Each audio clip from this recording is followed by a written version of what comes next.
کچھ جنگیں یقین کی ہوتی ہیں، آپ جسے بے بسی سمجھ رہے ہوتے ہیں وہ صبر کی وہ حد ہے جہاں فیصلے تمام ہوتے ہیں۔ آپ کی مسلسل دعائیں اللہ کو راضی کر لیتی ہیں۔ ایک ماں مسلسل اپنے بچے کے رونے پر آخر کار اس کی خواہش پوری کر ہی دیتی ہے۔ وہ تو پھر اللہ ہے جو 70 ماؤں سے زیادہ چاہتا ہے۔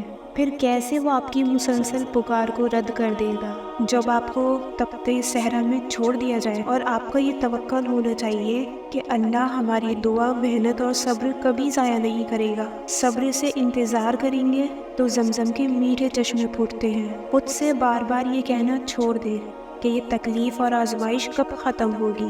خود سے یہ جنگ لڑنا بند کر دے کہ یہ دعائیں کیوں قبول نہیں ہو رہی، کیوں یہ زندگی عجیب ہو گئی ہے۔ خود کو پریشان اور اداس رکھ کر زندگی کے خوبصورت پلوں کو ضائع نہ کریں۔ یہاں کا وقت بہت مختصر ہے۔ یہ آزمائشیں تو اگلے جہان کی تیاریاں ہیں۔ آج دوستوں اور محبت کے کھو جانے پر رو رہے ہیں، آخر میں آپ کے ساتھ کوئی نہیں جائے گا۔ اگر خود پر ہی رحم نہیں کریں گے تو کوئی دوسرا بھی آپ کی عزت نہیں کرے گا۔ رونے والوں کو زمانہ مزید رلاتا ہے۔ سورہ مائدہ میں اللہ فرما رہا ہے کہ اپنی جانوں کا خیال رکھو۔ لوگوں اور چیزوں کے پیچھے جتنا بھاگیں گے وہ آپ سے اور زیادہ دور جاتی جائیں گی۔ جب جب دل میں کسی شے کی محبت اللہ اور رسول سے زیادہ ہوگی تو وہ دیوانہ کرے گی آپ کو، اور اللہ اسے ہی آپ کی آزمائش بنا دے گا۔ آپ سے دور کر کے بتائے گا کہ کون ہے جو تمہیں مجھ سے زیادہ چاہے گا۔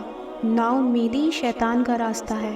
ایسی نماز جو ادا کرنے کے بعد بھی آپ کو یہ خیال دے رہی ہے کہ تہجد کی نماز کے بعد بھی دعائیں قبول نہیں ہو رہی، تو پھر آپ کو اپنا ایمان چیک کرنا چاہیے، کیونکہ یہ نماز نہیں، ایکسرسائز ہے۔ کیونکہ جو اللہ پر یقین کر کے چلتے ہیں ان کی آزمائش طویل ہو سکتی ہے، لیکن اللہ انہیں وہ ضرور عطا کرتا ہے جو وہ مانگ رہا ہوتا ہے۔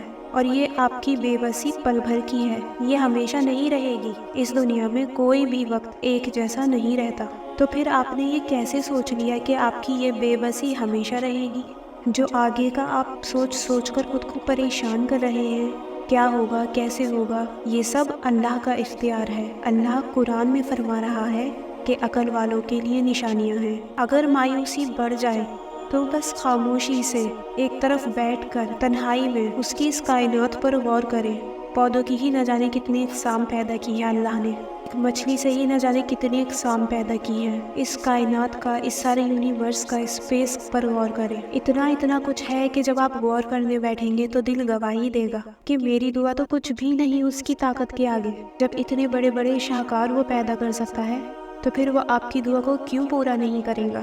اگر آج آپ کو آزمائش میں ڈالا گیا ہے تو محض صبر کرنے والوں میں شامل کرنے کے لیے۔ اللہ سے آپ کے وہ تہجد کے آنسو پوشیدہ نہیں ہیں، وہ آپ کی رو رو کر مانگی گئی دعائیں، وہ آپ کا تڑپنا، سسکنا، بے سکونی، اینزائٹی، گھبراہٹ، کچھ بھی اللہ سے چھپا ہوا نہیں ہے۔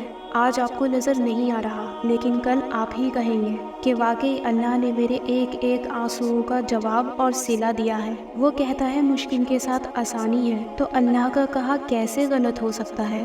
اور دعا کی دیری آپ کو ایک اور بات سکھا رہی ہے جسے آپ غور نہیں کر رہے۔ یہ برا وقت آپ نے اکیلے کاٹنا ہے تاکہ اچھے وقت میں آپ یاد کر سکیں کہ اللہ کے سوا اس وقت کوئی ساتھ نہیں تھا، کس کو نہیں آپ نے مدد کے لیے پکارا تھا، لیکن آپ آخر میں بے بس ہو جاتے تھے۔ جن سے امیدیں کی وہ تک آپ کو تنہا چھوڑ کر چلے گئے۔ کیوں ہوتا ہے ایسا؟ تاکہ خوشیوں کے لمحے میں آپ اسے بھول نہ جائیں، ساری محبتوں میں بس اسے ہی اوپر رکھیں، اور مایوسی کے لمحوں میں ایک بات یاد رکھیے گا کہ وہ آپ کو روز ایک دن عطا کرتا ہے، دعا کی توفیق عطا کرتا ہے۔ اگر سوتے سے جگاتا ہی نہ، اگلا دن ہی نہ دیتا تو کیا آپ اپنے لیے مانگ پاتے؟ وہ روز توفیق دے رہا ہے، اپنے در پر بلا رہا ہے۔ اس سے بڑی قبولیت کا اشارہ اور کیا ہو سکتا ہے؟ یہ قبولیت کا ہی تو اشارہ ہے کہ آپ کو نماز کی توفیق عطا کی، تہجد کی توفیق عطا کی۔